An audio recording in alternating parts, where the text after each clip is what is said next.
அண்மை செய்தி. சேலம் தொகுதி திமுக வேட்பாளரின் வேட்புமனு நிறுத்தி வைக்கப்பட்டிருக்கக்கூடிய நிலையில் வேட்பாளர் செல்வ கணபதியின் வழக்கறிஞர்கள் தற்போது ஆலோசனையில் ஈடுபட்டு வருகிறார்கள். இதுகுறித்த கூடுதல் விவரங்களோடு செய்தியாளர் கோகுல் இணைகிறார். அவரோடு பேசலாம். கோகுல், தற்போதைய நிலவரம் என்ன?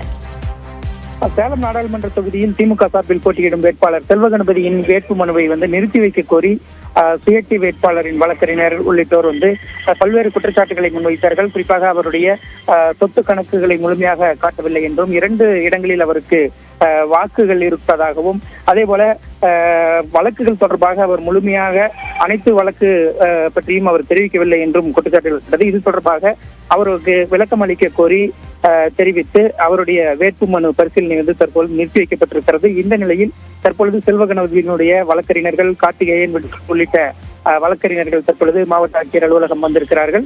இவர்கள் அந்த கேட்கப்பட்ட விளக்கம் அளிக்கக்கூடிய வகையில் அதற்கான ஆவணங்களையும் கொண்டு தற்பொழுது மாவட்ட ஆட்சியரிடம் தேர்தல் நடத்தும் அலுவலரிடம் அவர்கள் விளக்கம் அளித்து வருகிறார்கள். இன்னும் சற்று நேரத்தில் செல்வ கணபதியினுடைய வேட்புமனு ஏற்கப்படுமா அல்லது நிராகரிக்கப்படுமா என்பது இன்னும் சற்று நேரத்தில் தெரிய வரும். காயத்ரி, நன்றி கோகுல். கூடுதல் விவரங்களுக்காக மீண்டும் இணையலாம்.